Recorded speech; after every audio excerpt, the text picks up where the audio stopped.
그래서 이제 바울은 죄와 의에 대하여 이렇게 말씀을 하고 있습니다.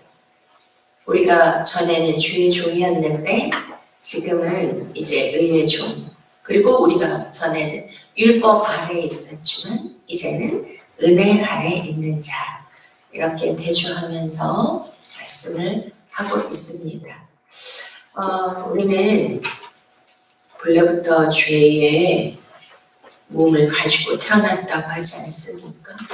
그렇다고 뭐 성악성, 성선설 그런 의미가 아니라 우리는 한 사람의 죄로부터 인하여 모든 인류에게 죄가 임했다고 합니다.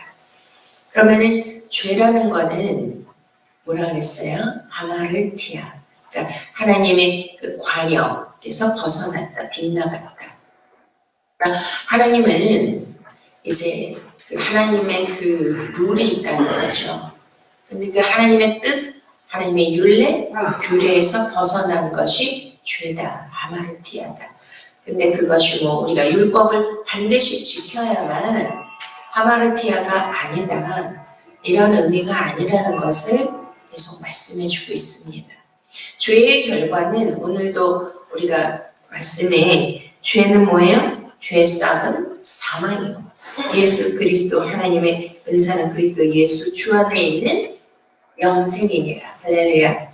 그래서 사망과 영생, 죄와 의, 율법과 은혜 이렇게 이제 계속 대조하면서 말씀을 하고 있습니다.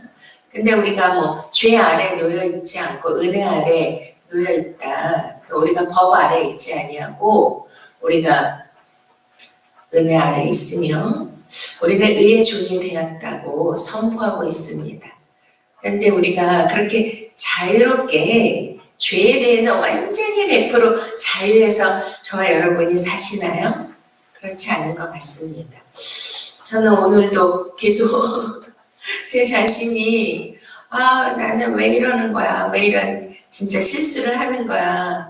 막 이런 죄책감이 계속 있었거든요. 이제 어제 제가 이제 우리 조회신앙연구원에 성악 또 음악 교수님이 계셔서 저번에 회의에 미팅하러 갔다가 그분들이 이제 그 성악을 공부하시고 해서 저보고도 한번 해보라 그래서 그랬더니 막 그 교수님이 놀라면서 와, 이대 미대 출신이 아니라 이대 음대 출신이라고 막 해주시더라고요. 그래서 저도 원래는 소리를 전혀 못 내고 뭐 완전 음치에다가 콩나물 악보도 읽을지 모르는 완전히 음악이 무지한 사람이었는데 어느 날 하나님의 은혜가 임하고 기름 부음이 임하면서 이 성대를 바꿔주시더라고요. 그러니까 성악 발성으로. 그래서 참 제가 그 전에 우리 교회에서는 성가대가 이쪽에 처음에 이쪽에 있었어요. 그리고 이제 이쪽에 있었고 그래서 이렇게 계단식으로 돼 있어서 막 굉장히 성가대원도 많고 1부, 2부, 3부까지 있었습니다.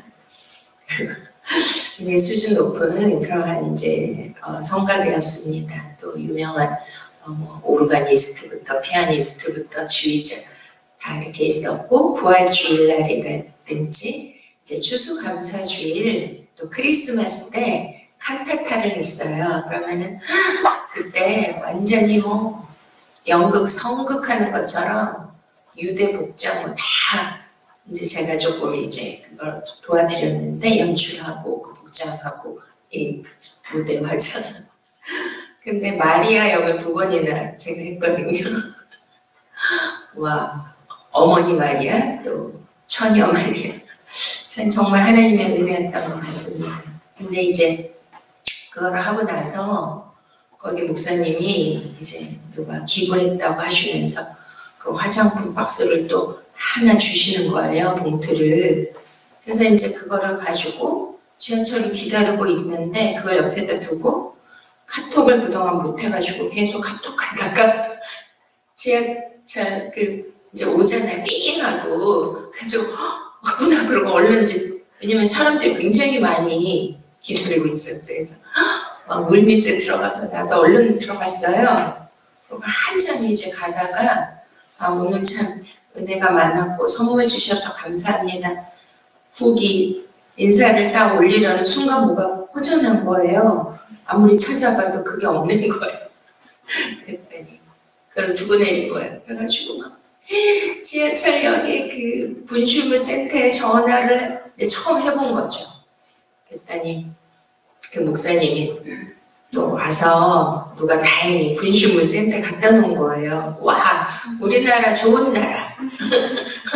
그거를 누가 가져가지 않고 분실물 센터에 가져다 줬더라고요. 그래서 와, 우리나라 그런 수준이 높아졌구나. 하나님께 감사했는데 그걸 찾으러 간 목사님이 이제 그분은 좀 농담을 잘 하시나 봐요. 근데 제가 사회생활을 잘 안 해봐서 그런데 익숙하지 않은데 어떻게 이럴 수가 있냐고 정성과 사랑으로 섬김으로 줬는데 그걸 무시하고 치매 걸린 것 같지는 않으신데 왜 이러냐고 막 그렇게 쓰신 거예요. 그래가지고 너무나 이제 제가 황당하고 죄송하고 아무튼 그러고 이제 제가 또 뭘 좀 잘못 썼더니 아무튼 이제 제가 실수와 또 남에게 폐를 끼치고 남에게 좀 그런 상처를 주는 그런 일들이 좀 있었던 것 같아요. 근데 저는 그런 의도가 아닌데 우리가 관계 안에서 참 사회생활이나 관계가 너무나 힘든 거구나. 그러니 이제 계속 거기에 제가 잡혀가지고 죄의식을 가지고 죄책감을 가지고 마음이 계속 불편한 거죠. 그러면 오늘 말씀은 너희가 죄 아래 있는 것이 아니라 은혜 아래 있다. 우리가 죄의 종이 아니라 은혜가 우리를 다스려야 된다. 이 말씀이 얼마나 또 저한테 주시는 은혜인지 모르겠습니다. 그래서 근데 중요한 것은 우리가 12절부터 한번 보시겠습니다. 그러므로 너희는 죄가 너희 죽을 몸을 지배하지 못하게 하여 몸의 사욕에 순종하지 말고 또한 너희 지체를 그의 무기로 죄에게 내어주지 말고 오직 너희 자신을 죽은 자 가운데서 다시 살아난 자같이 하나님께 드리며 너희 지체를 그의 무기로 하나님께 드리라. 할렐루야. 믿습니까? 자, 그러면은 우리는 이제 죄에 대하여 죽었다고 하죠. 그러면 죄에 대해서 죽은 게 맞습니까? 그러면은 이것을 잘못 우리가 생각하면 우리는 말씀을 어떤 관점에서 보느냐에 따라 너무나 해석이 달라지는 것입니다.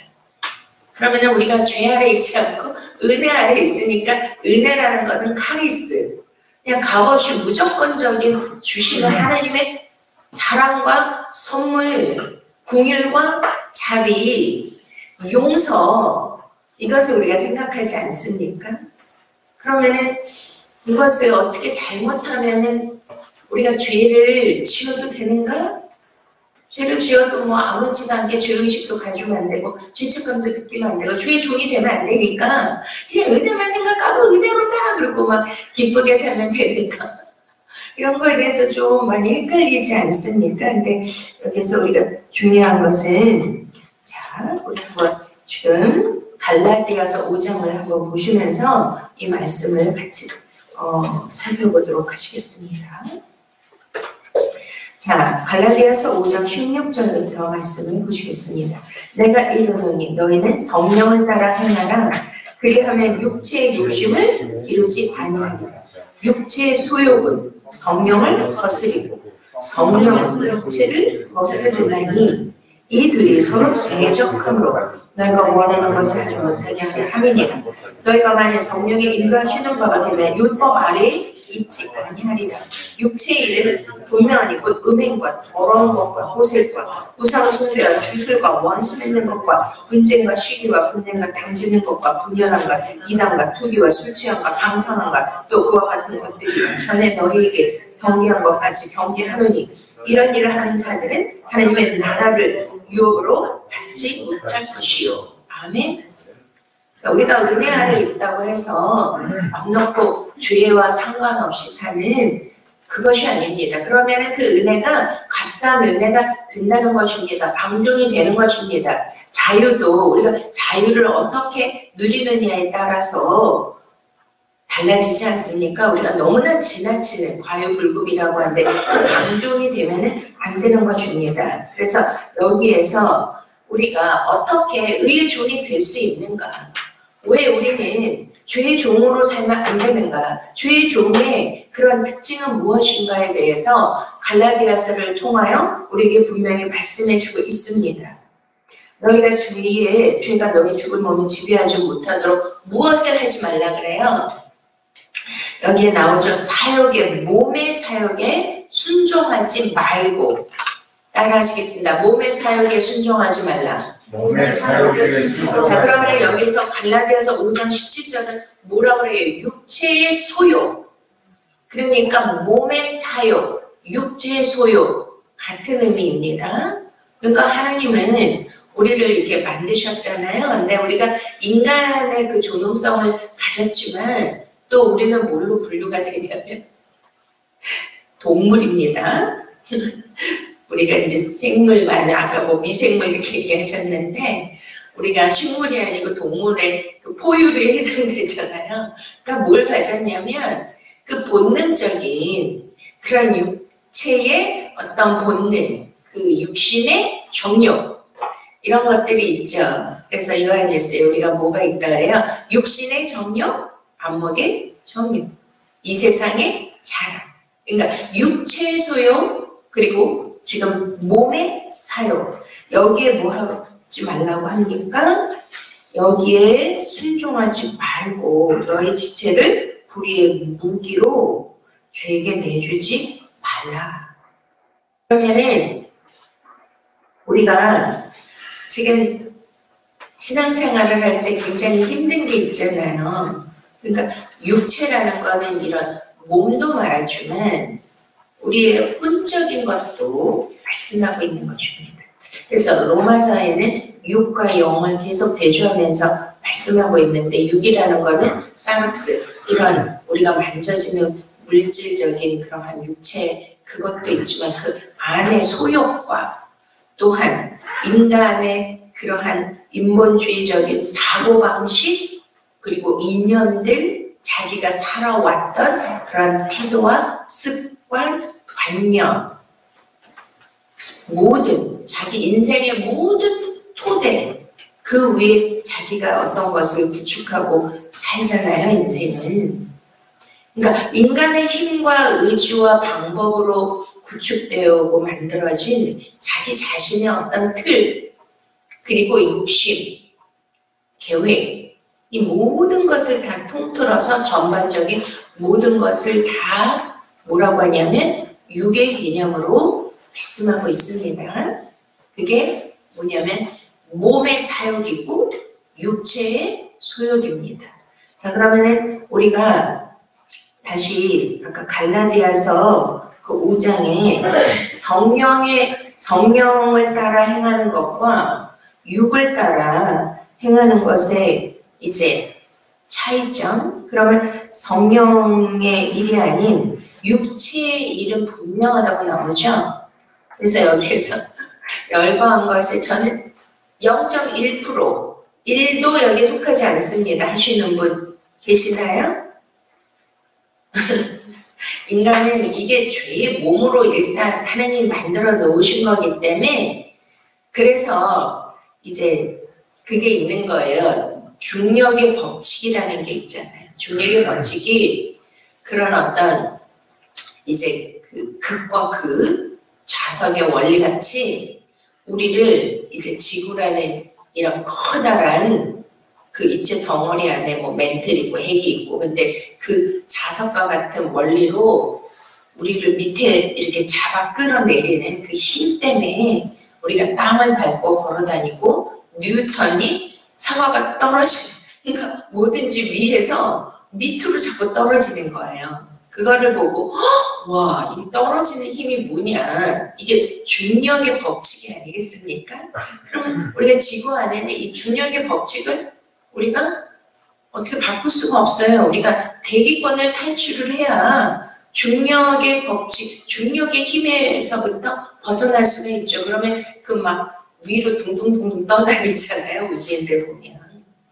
그러니까 영적인 것도 그렇습니다. 육체의 일은 현재하다, 곧 음행과 더러운 것과 호색과 이런 것이 바로 지금 중력의 법칙같이 계속 나를 그쪽으로 그 육체의 강한 소욕으로 그 타고난 거기 때문에 자꾸 끌어내립니다.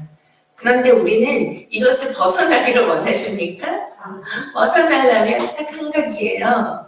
뭐냐면 우리가 은혜 아래 거하는 것이고, 은혜 아래 거한다는 것을 여기에서 갈라디아서는 뭐라고 그래요? 너희가 이제 성령의 지배를 받아야 되고 성령님의 인도를 받아야 된다. 할렐루야. 아멘. 너희가 만약 성령 인도하시는 바가 되면 율법 아래 있지 아니하리라. 할렐루야. 그러면 성령을 우리가 힘입어야 되고 우리가 은혜를 받아야 이것을 이길 수가 있고 중력의 법칙에서 벗어날 수가 있고 그 죄의 대기권으로부터 우리가 탈출을 해야 돼요. 그거를 뭐라 그래요? 엑소더스, 출애굽이라고 합니다. 믿습니까? 아까도 기도하는 가운데 우리가 옛사람 옷을 벗어버리고 우리가 겉사람은 날마다 후패하나 우리의 속사람은 계속 새로워지는 것이 우리가 죄로부터 계속 뭘 해야 되냐면 육체의 소욕과 우리의 육의 몸의 사역으로부터 나를 불의의 병기 무기로 그 죄에게 종로를 타도록 내가 그것을 그쪽에 예속시키고 나를 들이면 안 된다는 거예요. 우리는 거룩함으로 하나님 앞에 의의 종으로 나를 하나님께 드려야 되는 거죠. 여기에서 뭐라 그래요? 로마서에서 지금 너희 지체를 뭐라 그래요? 13절 너희 지체를 불의의 무기로 죄에게 내주지 말고 그럼 누가 하는 거예요? 내가 가만히 있다고 죄가 없어지는 게 아니죠. 그냥 은혜 안에 있으면 죄가 당연히 없어졌다. 그럼 나는 이제 마음대로 살아도 된다. 그게 아니고 여기에서 굉장히 뭘 말씀하고 있냐면 죄가 너희를 주장하지 못하게 하고 너희 지체를 불의의 무기로 죄에게 내주지 말고 그러면 누가 내주는 거예요? 자기가 내주는 거예요. 이해가 되십니까? 그리고 또 뭐라 그래요? 너희가 이제 너희 자신의 죽은 자 가운데서 다시 살아난 자 같이 하나님께 너희를 어떻게 하라 그래요? 너희를 드리며 할렐루야. 그리고 또 뭐 하라 그래요? 이제 너희 지체를 의의 무기로 의의 병기로 하나님께 드리라. 드리는 것도 누가 해야 돼요? 내가 해야 되는 거죠. 그러니까 나의 의지가 있어야 되는 거예요. 내가 하나님을 택할지 내가 악을 택할지. 그래서 하나님은 우리에게 자유의지를 주셨습니다. 선악과를 따먹을 수도 있고 안 따먹을 수도 있고 하나님께 순종할 수도 있고 내가 마귀에게 순종할 수도 있고 이 자유의지를 어떻게 사용하느냐에 따라서 영벌과 영생으로 결론이 나눠진다는 거예요. 근데 내가 죄에게 불의에 내가 그 무기가 되고 그 도구가 돼서 자꾸 그쪽에 들이면 이제 그것이 나를 주장하게 되고 사망이라는 것도 죄가 너희를 주장하지 못하게 하라. 그게 뭐냐면 어떤 세력을 지금 말씀하고 있는 것이 아니겠습니까? 죄의 종이라는 게 뭐예요? 죄라는 것이 어떤 세력이기 때문에 권세이기 때문에 우리를 다스린다는 거예요. 지배하고 통치하고 자기 마음대로 끌고 가려는 아주 강한 세력.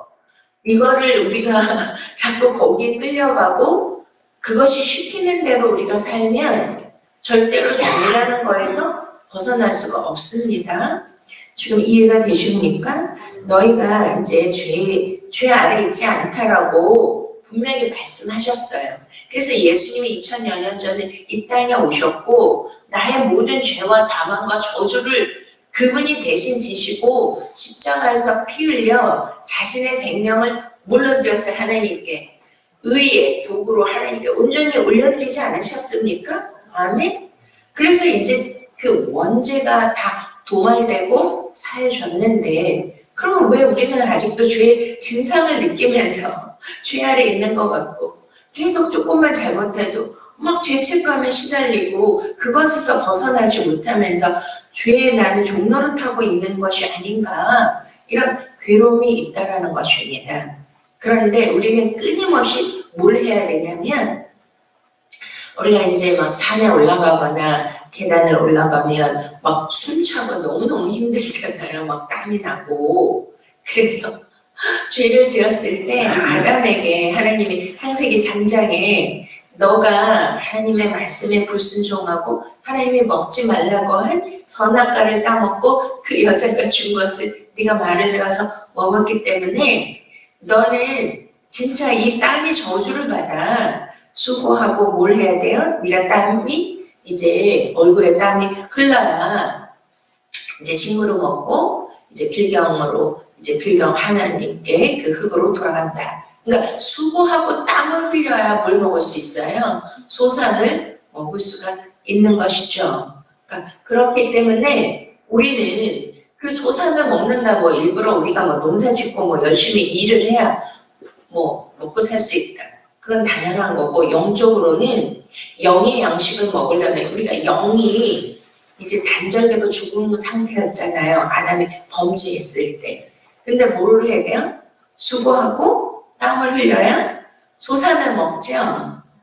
그게 무슨 뜻이에요? 내가 나 자신을 의의 병기로 하나님께 드린다. 드린다는 게 뭐냐면 나를 제물로 그분에게 바치고 그분에게 복종하고 그분에게 헌신하고 그분이 시키는 대로 온전히 그분의 뜻을 내가 따르고 그 길을 가야 된다는 거예요. 그러려면 어떻게 해야 돼요? 그냥 가만히 있으면 돼요? 아니면 진짜 수고하고 땀을 흘려야 돼요? 그래야 내가 하늘의 양식, 생명의 떡을 먹을 수가 있는 것입니다. 이해가 되셨습니까? 아멘? 그러니까 우리는 죄의 본성이 너무나 강하기 때문에 그것을 벗어나기는 힘들어요. 그러니까 내 의지와 내 의가 될 수는 없지만 내가 하나님께 계속 붙어 있어야 되는 거예요. 그래서 예수님이 요한복음 15장에 나는 포도나무요 너희는 가지니 그러면 너희가 절로 열매를 맺는다고 하시죠. 근데 생각을 해보세요. 붙어 있다. 원래 본가지는 붙어 있지만 이방인인 저와 여러분은 어떻게 해야 돼요? 적부침바 됐다 그러죠. 그 적부침바 된 거 우리 농사하신 분도 계시는데 저도 막 이런 게 이제 집에 뭐 몇 개 안 되는 화분이 가지가 꺾여지고 이러면 제가 너무나 마음이 아파가지고 그거를 버리지를 못하고 막 물병에다 담그고 막 며칠을 기다리고 약을 또 영양분을 주고 뿌리가 나오면 또 심어서 또 그거를 키워보고 막 이런 걸 해본단 말이죠. 그런데 접붙였을 때는 자기가 예수 그리스도에게 내가 지금 영접했을 때 가만히 있는 것이 아니라 그 가지마다 다 다르더라고요. 어떤 가지는 막 이파리가 청청하고 막 초록색이고 막 윤기가 나는데 어떤 거는 시들시들 말라버리고 떨어지고 똑같은 나무인데 가지마다 그게 다 다른 거예요.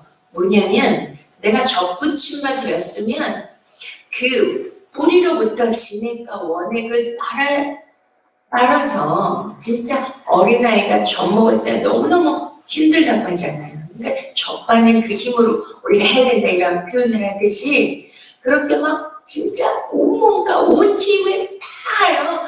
땀이 날 정도로 그렇게 내가 주님의 말씀을 사모하고 진짜 그 생명의 양식을 먹기 위하여 내가 그렇게 붙어 있어야 된다는 거예요.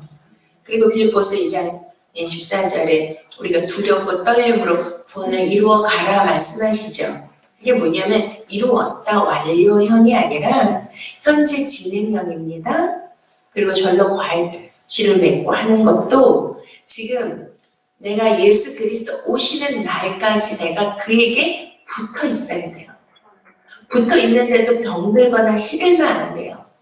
청청한 이파리가 생기고 꽃이 피고 열매를 맺도록 정말 혼신을 다하여 주님을 사모하면서 내 생명을 다하여 주님을 붙들고 그분에게 붙어 있어야 된다는 거예요. 할렐루야, 믿습니까? 근데 이제 여기서 대조적으로 은혜 아래 있다. 은혜를 강조하는데, 그럼 은혜가 무엇인지 한번 보시도록 하겠습니다. 14절. 죄가 너희를 주장하지 못하리니 이는 너희가 법 아래 있지 아니하고 은혜 아래 있으니. 아까 우리가 갈라디아서 읽은 것처럼 무엇입니까? 성령의 인도를 받는 자는 죄 아래 있는 것이 아니고 누구 아래 있어요? 성령님의 지배 아래. 그것이 바로 은혜 안에 있다라는 것입니다. 할렐루야. 자, 우리가 에베소서 2장을 한번 보시겠습니다. 에베소서 2장 8절 시작. 너희는 그 은혜에 의하여 믿음으로 말미암아 구원을 받았으니 이것은 너희에게서 난 것이 아니요 하나님의 선물이다. 자, 은혜는 뭐라고요? 하나님의 선물입니다. 따라하시겠습니다. 은혜는 하나님의 선물입니다. 할렐루야. 자, 그 다음에 우리가 고린도 전서 15장을 한번 보시겠습니다. 고린도 전서 15장.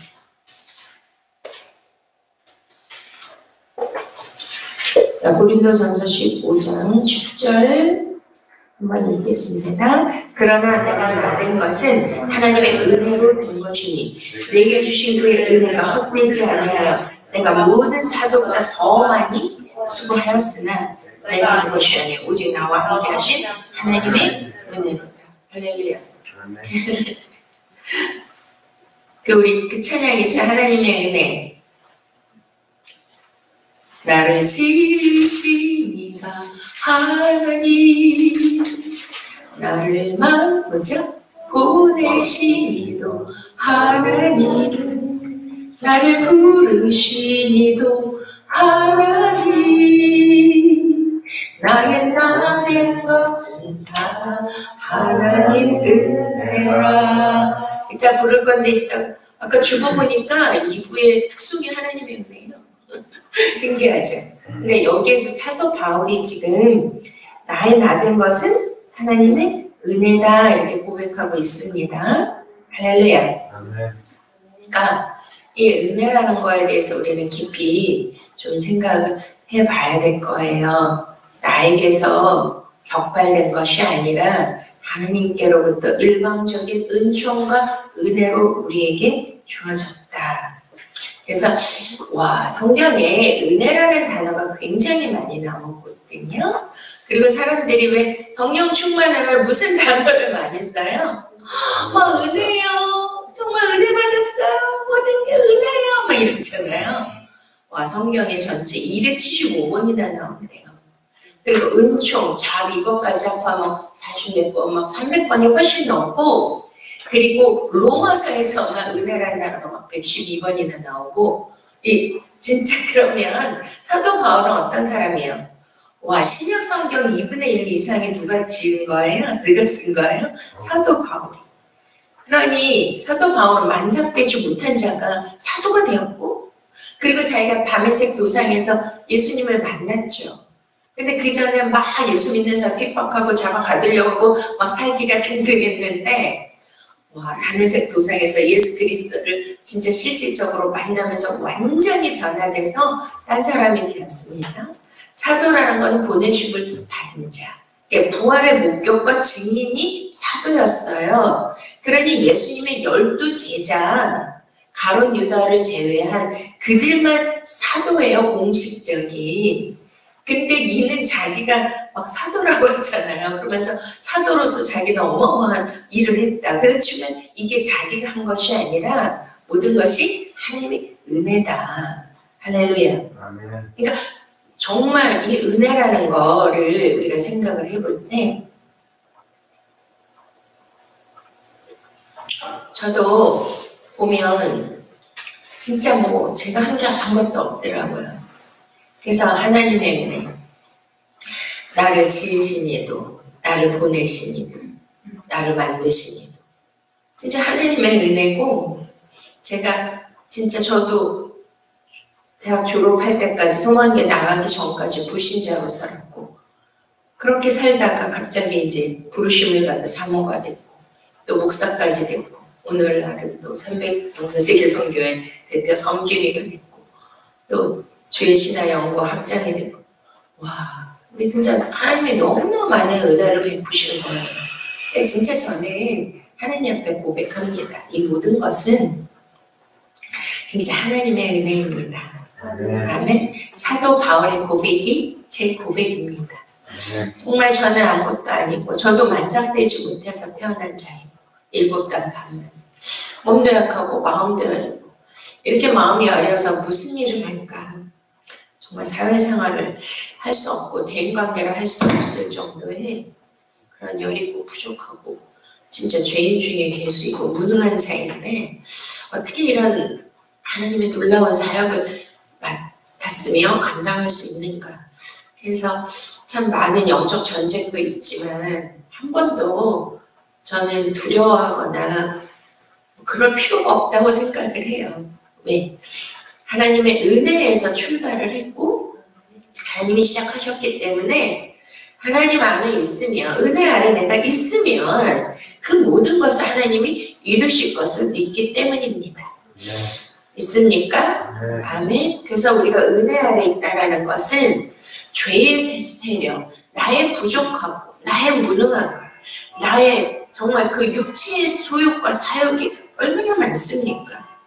우리는 누구나 다 죄 안에 있고 그 육체의 사욕과 육체의 현저한 일들을 누구도 거부할 수 없어요. 부인할 수가 없어요. 우리는 이미 그렇게 태어났어요. 그건 자연적인 거예요. 너무나 자연스러운 거, 내추럴한 거예요.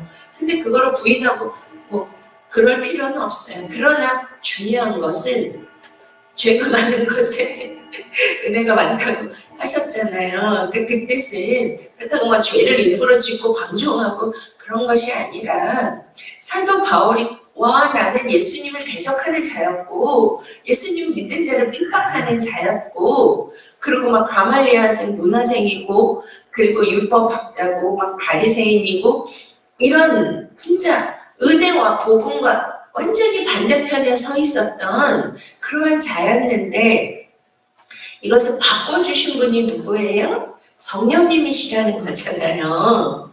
이해가 되십니까? 그러니 우리가 왜 그런 거 있잖아요. 자기가 죽을 뻔했는데 자기가 망할 뻔했는데 자기가 어떤 어려움을 당할 뻔했는데 누가 우리에게 도움을 주고 그 절망에서 그 어두움에서 그 고통에서 우리를 건져주면 그 뭘 입었다 그래요? 은혜를 입었다 그러잖아요. 그래서 우리 인간은 뭐를 잊으면 안 된다 그러죠. 은혜를 잊으면 안 된다 그래요. 이해가 되십니까? 그러면 아무리 그 사람이 어떻다고 해도 그 사람이 자기에게 도움을 줬고 그 모든 어려움에서 이길 수 있도록 해주셨다면 그분은 평생 그 은혜를 우리는 잊지 못할 것입니다. 그러면 그분의 자격과 그분의 됨됨이가 중요한 거예요?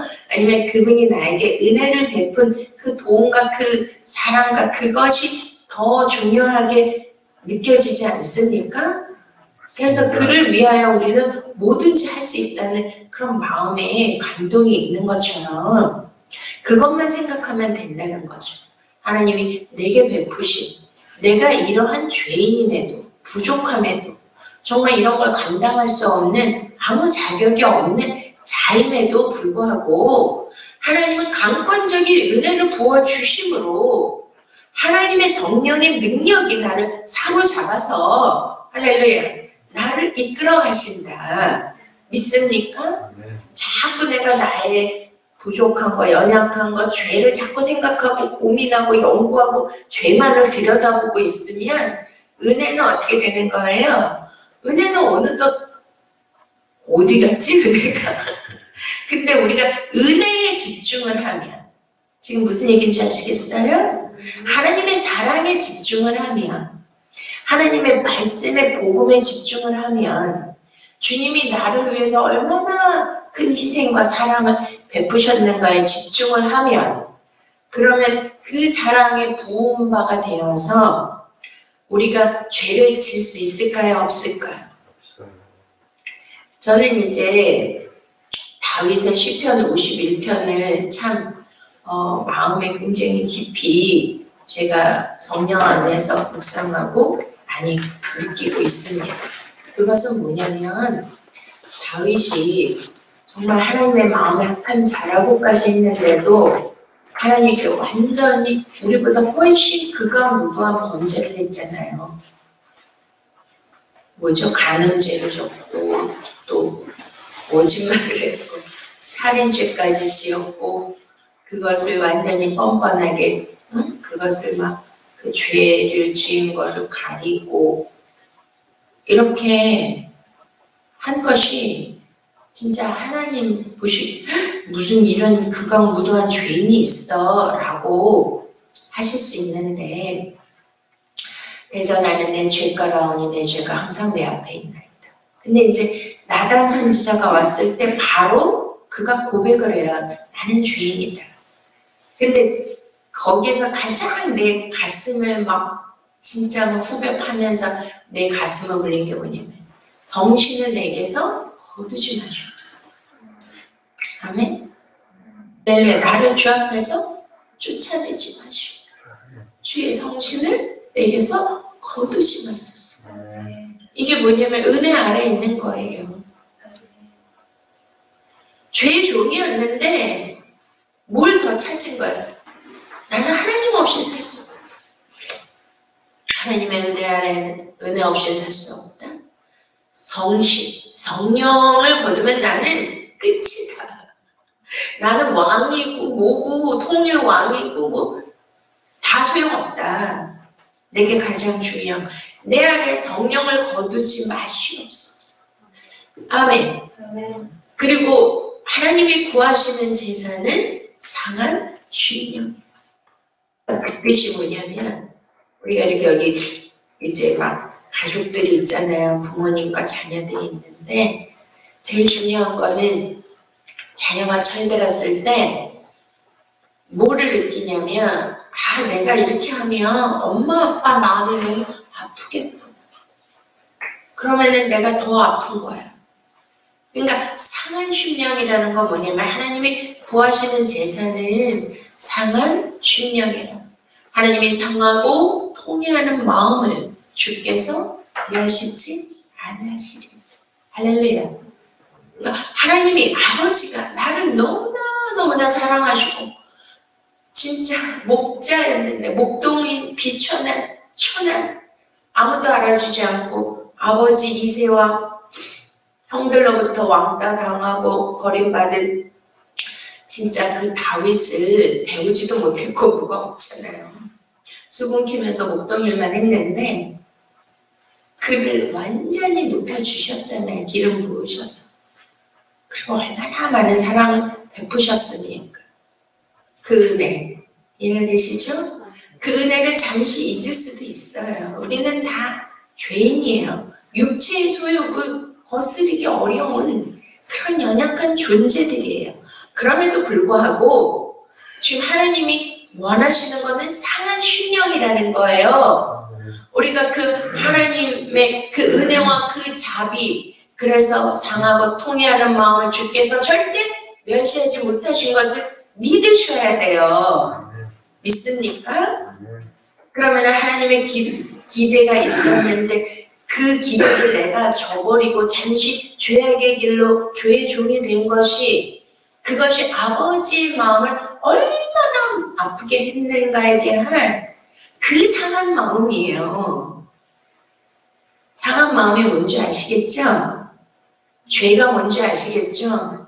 내가 어떤 법, 율법에 빗대어서 헌법에 빗대어서 이 죄가 너는 이러한 죄야. 응? 죄의 항목을 열거하면서 이런 죄는 사형에 해당돼. 감옥 몇 형이야. 몇십 년. 징벌. 그런 뜻이 아니라 하나님의 기대와 아버지가 나에게 베푸신 그 은혜와 사랑, 예수 그리스도가 십자가에서 나를 위해 대속해 주신 그 은혜와 그 사랑을 어떻게 하냐면 그것을 내가 잠시라도 아버지 마음을, 주님의 마음을 아프게 해드렸다는 거에 대한 너무나 불효자는 뭡니다.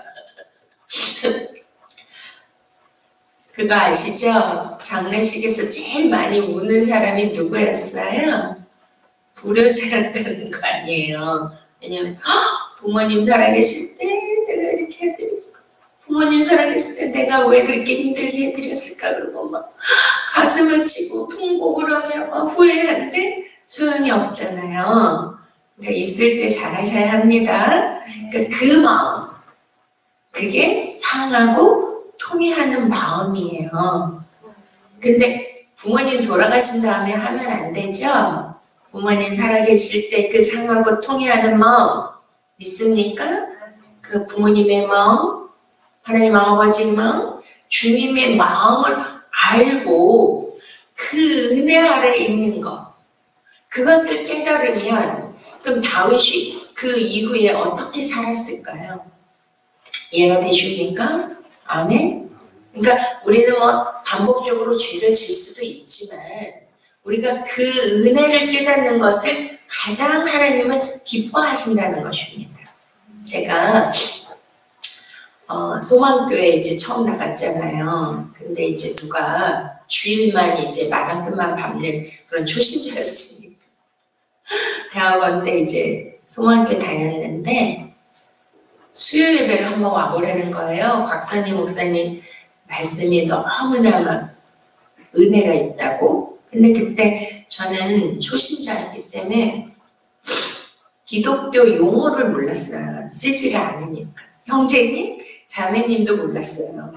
그러니까 뭐 은혜도 당연히 모르죠. 근데 뭐 은혜가 많다 그래서 난 뭘 주는 줄 알았죠. 그래가지고 이제 수요예배 갔는데 그때 하신 말씀이 요한복음 9장에 날 때부터 소경 그 설교를 하셨거든요. 근데 이 소경이 날 때부터 소경인데 그것이 부모님으로부터 온 죄입니까? 아니면 본인의 죄 때문입니까? 근데 놀랍게도 뭐라 그래요? 이것은 하나님의 영광을 나타내기 위함이다. 이렇게 말씀하시잖아요. 예수께서 대답하시되 이 사람이 그 부모가 죄를 범한 것이 아니라 그에게서 하나님의 하시는 일을 나타내고자 하시니라. 와! 할렐루야! 근데 이제 그때 제가 어떤 분의 전도를 하나님이 하라고 그래가지고 마음에 주셨는데 와 진짜 고아에다가 너무나 비참하고 불행한 사람이었더라고요. 알고 봤더니 그러면은 그게 바로 부모의 죄인가? 그 사람의 죄인가? 그럼 어떻게 전도를 해야 되나? 응? 그런 고민이 있었어요. 근데 그때 막 제가 마음에 깨달음이 있었던 거예요. 이거였구나. 우리가 어떤 사람은 잘 살고 어떤 사람은 모든 게 형통하고 그렇지만 어떤 사람은 태어날 때부터 너무 불행하게 태어나는 거예요. 그러니까 우리나라는 그런 계급사회였잖아요. 양반제도가 있었고 천민이 있었고 백정이 있었죠. 노예가 있었고. 근데 누가 그러시더라고요. 우리나라 사람들은 민족성이 되게 악하다 그래요. 좀 이해가 안 갔는데 다른 나라는 종이나 노예는 전쟁을 하거나 다른 나라에 가서 그 노예를 사오거나 그 전쟁을 해서 정복하면 그 포로들을 노예로 만든대요.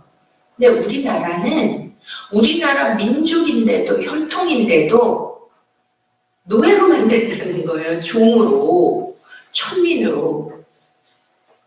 뭐 인도는 불가촉 천민 이런 말도 있죠.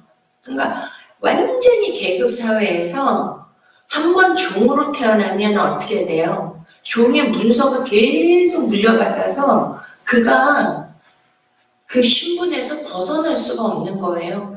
그러니까 뭐 종이면 그냥 종의 신분으로 평생을 살아야 되는 거예요. 근데 지금 우리가 얼마나 감사한 거예요. 그렇죠? 와, 우리가 그때 태어났으면 뭐가 됐었을까요?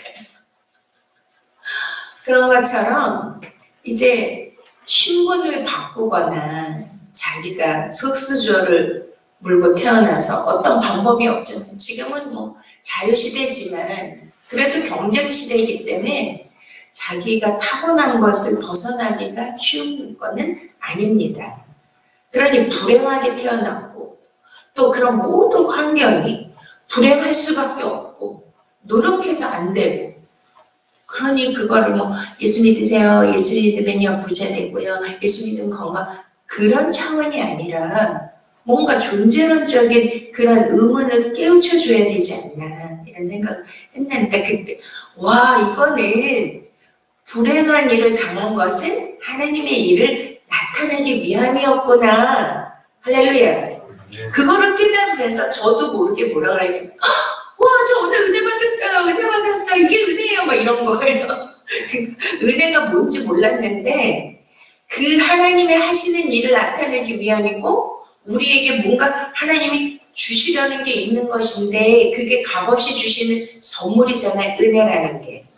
와, 그래서 제가 누가 설명을 안 해도 그 은혜라는 거를 그때 깨닫게 됐고요.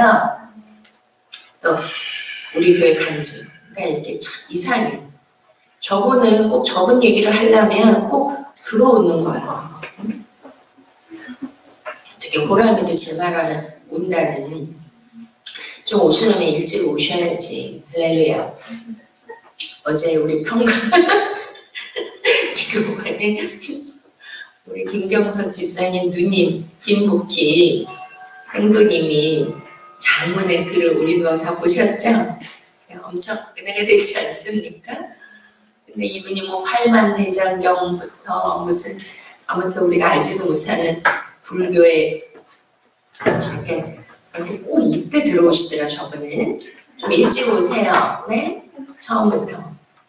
그러니까 8만 대장경부터 막 그런 거를 다 불도에 심취를 하셔가지고 우리가 알지도 못하는 그 어려운 그 불교의 법문을 다 공부를 하셨다는 거예요. 근데 뭐 저는 불교는 잘 모르지만 근데 요번에 이제 동생 때문에 우리 조희영 선생님도 오늘 오셨네.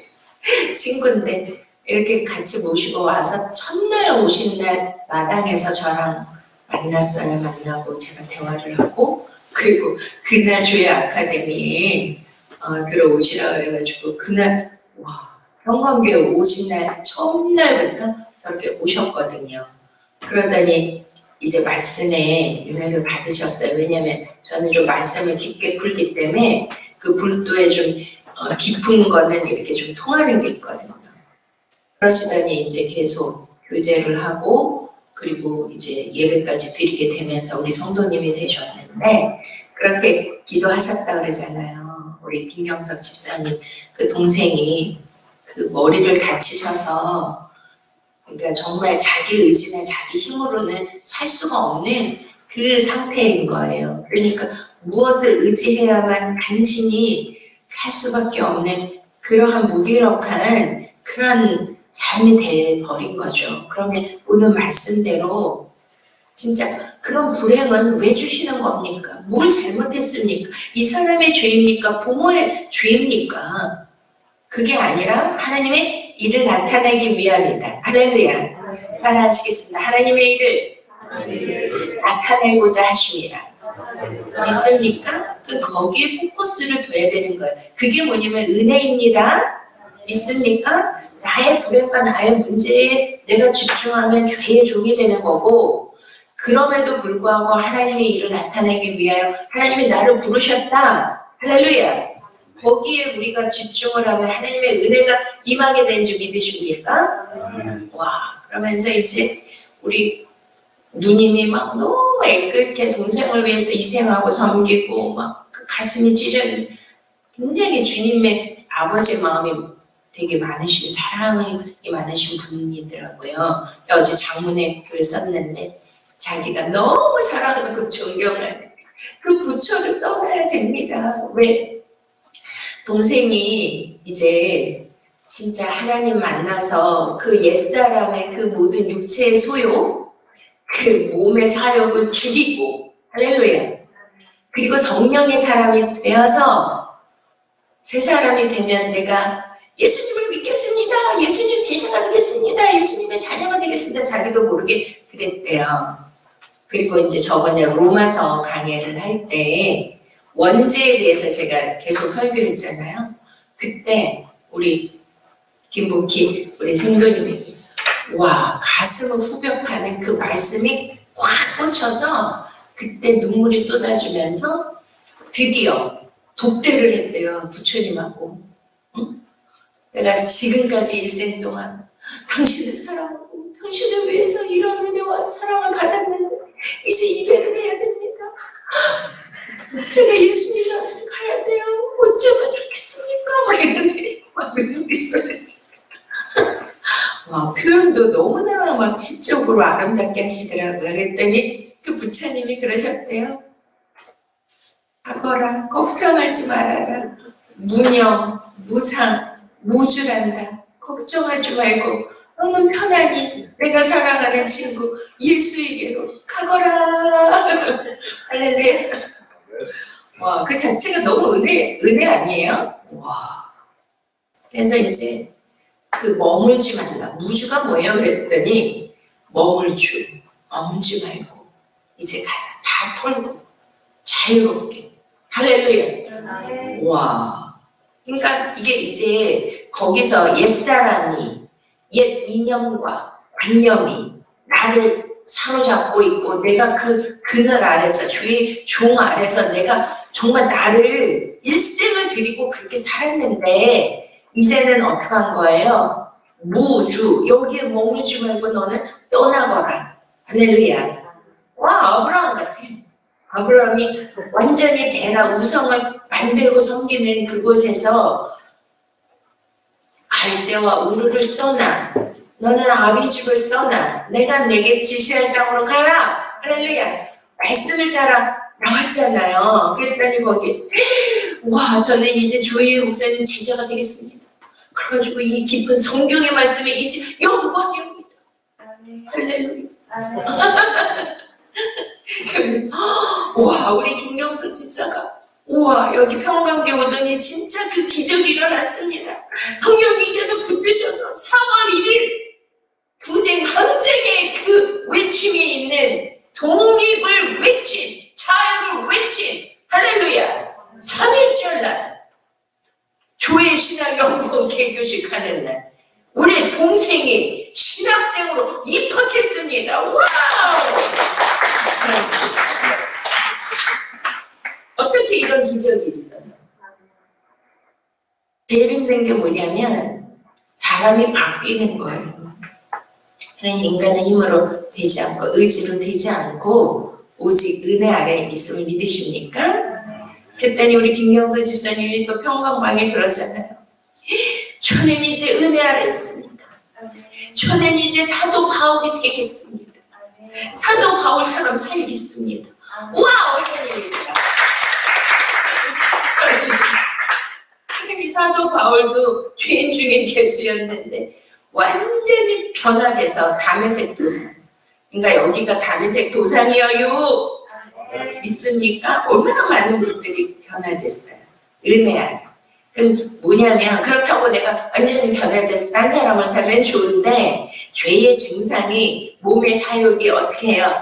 나를 자꾸 중력의 법칙으로 나를 끌어내리고 이렇게 하지 않습니까? 그럼 어떻게 해야 돼요? 나를 계속 은혜 아래 있어야 돼. 그러니까 여러분이 은혜 아래 있으시기 원하십니까? 모든 육체의 사욕과 정욕을 이기기를 원하십니까? 다시 옛사람으로 돌아가지 않고 애굽으로 돌아가지 않기를 원하십니까? 다시 보리수 나무 아래 거하시겠습니까? 아니면 생명수 나무 아래 거하시겠습니까? 보리수 아래서 부처님과 독대해서 그 말씀을 드렸대잖아요. 우리는 생명나무 십자가 아래서 주님을 독대하셔야 돼요. 믿습니까?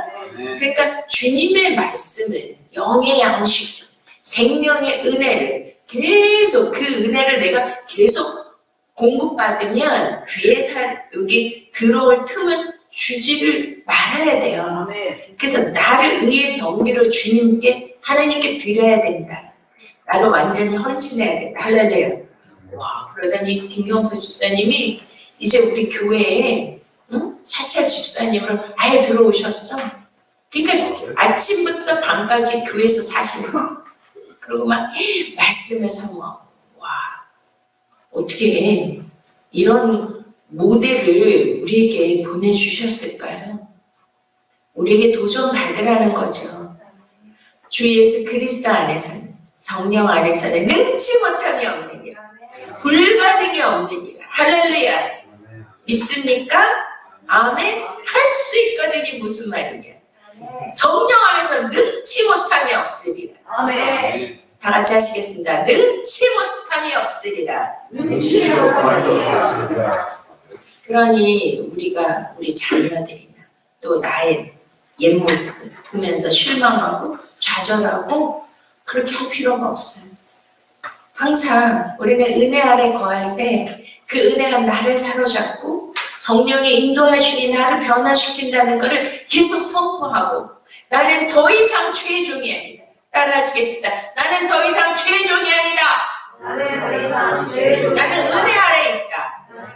할렐루야. 우리 영광의 박수 올려주세요.